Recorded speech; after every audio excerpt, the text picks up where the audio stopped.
Γιατί η Ελλάδα έχει μείνει πάρα πολύ πίσω στα κρύπτο? Σε αυτό το βίντεο θα σας πω τη γνώμη μου και αυτό που έχω δει εδώ και πάρα πολύ καιρό να συμβαίνει στα ελληνικά community, αλλά και έξω από αυτά.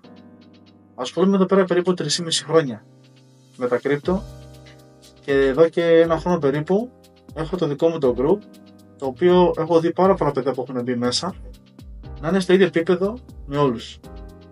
Όλοι να έχουν τις ίδιες ερωτήσεις, να περιμένουν κάτι έτοιμο από τον κάθε άνθρωπο, πότε να μπω εδώ, πότε να βγω από εκεί, να ανεβαίνει εκείνο, να έδωσε σήμα ο ένας, να έδωσε σήμα ο άλλος, να έδωσε σήμα ο ένας από εκεί κάτω προς το διάλογο που είναι εκεί κτλ. Δηλαδή αυτό το πράγμα που βλέπω στους Έλληνες είναι ότι περιμένουν ένα σήμα. Δηλαδή εσύ δεν θες να γίνεις καλός από μόνος σου, θες να περιμένεις από κάποιον δηλαδή να σου δώσει ένα σήμα για να κάνεις χρήματα? Θα περιμένεις εσύ δηλαδή πότε θα ξυπνήσει ο άλλος από εκεί που είναι, να βρει κάτι να κάνει, να μπει μέσα, να σε φαρμάρει για να κάνεις εσύ χρήματα έτσι? Μάλλον τα κρύπτο τα έχεις δει πάρα πολύ διαφορετικά. Γιατί δεν φταίς εσύ. Δεν φταίει η τεχνολογία που υπάρχει και η αγορά. Φταίει αυτός που θα πλάσαρε. Ότι έτσι θα κάνεις χρήματα και φυσικά θα πάρεις και από μένα κάνα 2-3 σηματάκια, θα κάνω εγώ λεφτά πάνω σου και από εκεί και πέρα συνεχίζουμε. Πλέον στις μέρες μας ο κόσμος είναι πάρα πολύ μπερδεμένος.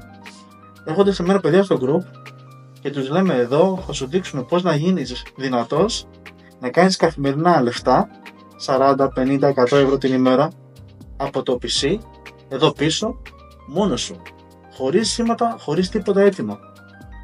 Ακολουθάμε καλά πορτοφόλια, μαθαίνω στα παιδιά πώς να κρίνουν και να δούνε αυτά που μπαίνουν και τι κάνουν για να μπουν μέσα να κάνουν κάποια χρήματα και έτσι πάμε μπροστά. Το άλλο που έχω παρατηρήσει είναι ότι όλοι έχουν ονοματεπώνυμο. Δεν είμαστε στο Facebook, ρε φίλε. Εδώ είμαστε μέσα σε ένα community το οποίο μπαίνεις μέσα σε κάποια tokens που έχουν Telegram, έχουν Twitter, έχουν διάφορα πράγματα και μπαίνεις μέσα εσύ με το όνομά σου, επίθετο και φάτσα. Δεν σκίζεις το Facebook μέσα για ένα γκόμενα. Δηλαδή δεν καταλαβαίνεις που βρίσκεσαι. Αλλά φυσικά και όχι. Γιατί δεν σε έχει προστατέψει αυτός που σε έχει βάλει στα αυτά τα κόλπα μέσα, που σε έδωσε την εκπαίδευσή του, για να σε πει: εδώ μέσα θα μπει με ένα ψευδόνυμο όπως είναι όλος ο κόσμος. Δεν θα μπει μέσα εδώ πέρα για να κάνεις φόρτσα και ιστορίες στο Μονακό, για να σε μάθει όλος ο κόσμος ποιος είσαι. Είσαι μέσα με scammers, είσαι μέσα με 1.000-2.000 ανθρώπους όλο τον κόσμο. Και εσύ μπαίνεις μέσα με το όνομά σου. Δηλαδή από αυτό το πράγμα μόνο βλέπεις, μόνο και μόνο, πόσο άσχετος είναι αυτός ο άνθρωπος, ο οποίος σε έχει καθοδηγήσει. Έτσι λοιπόν, από το να τρως εξώδικα μόλις δες κάτι, καλό είναι να προστατεύσεις τον εαυτό σου, γιατί σε αυτό το χώρο είσαι μόνος σου. Κανένας δεν σκέφτεται για σένα, κανένας δεν νοιάζεται αν έχεις χάσει λεφτά ή όχι, απλά κοιτάζει στον κόλλο του. Η ερώτηση που πρέπει να κάνεις στον εαυτό σου είναι: σε τι κατηγορία ανήκω εγώ? Μπορώ να κάνω μόνος μου 50-100 ευρώ μόνος μου σε ένα trade μέσα στα αυτά τα meme coins εδώ πέρα που κάνουμε, που ασχολούμαστε? Μόνος σου, απολύτως, χωρίς ένα σήμα από κάποιον, χωρίς μια βοήθεια, τίποτα απολύτως. Να μπεις μέσα, να σκαλπάρεις, να αγοράσεις, να είσαι εκεί, στη σωστή τη φάση, να επιλέξεις το ποιο token θα βρεις για να μπεις να κάνεις τα λεφτά σου. Μπορεί να το κάνεις αυτό. Εγώ προκαλώ όλο τον κόσμο που είναι μέσα σε πόσα πράγματα, σε πόσα group, να κάνουν ένα trade μόνοι τους και να δούνε, χωρίς καμιά βοήθεια. Σε αυτό θα αποδείξω τον εαυτό σου αν πραγματικά είσαι σε ένα level το οποίο είσαι ok. Και δεν εννοώ να κάνεις μια φορά ένα τρίκ και να το πάρεις. Εννοώ να το κάνεις αυτό καθημερινά ή ένα εβδομάδα. Μην κοιτάς τα εκατομμύρια. Αυτά δεν υπάρχουν. Κάνε λεφτά κάθε μέρα. Προσπάθησε να βάλεις το πορτοφόλι σου, να παίξεις μπάλα διαφορετικά και πίστεψέ με, θα πας πάρα πολύ καλά. Όποιος επενδύσει στον εαυτό του και στη γνώση του, δεν χρειάζεται κανένα σήμα από κανέναν άνθρωπο. Θα υπάρχουν στιγμές που θα φτάσεις σε ένα επίπεδο που εκεί που ρωτούσες εσύ τι να κάνω και πού να μπω και τι να κάνω, θα σε ρωτάνε αυτοί, εσένα.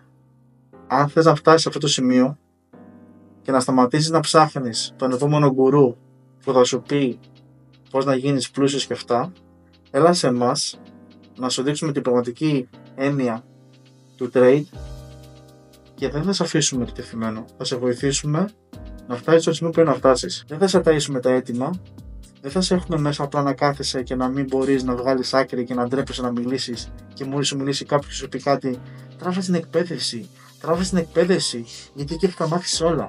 Και μπαίνεις μέσα σε μια εκπαίδευση και είναι εκεί πέρα μέσα όλο ό,τι θες να κάνεις. Θες να ανοίξεις ζαχαροπλαστείο, θες να ανοίξεις φούρνο, θες να ανοίξεις γραφείο τελετών. Τα έχουμε όλα εκεί πέρα μέσα. Όχι φίλο. Εμείς εδώ είμαστε καθαροί με trade, τίποτα και διαφορετικό, τίποτα καλύτερο. Θες να γίνεις αυτό το πράγμα? Έλα στο group και θα δεις.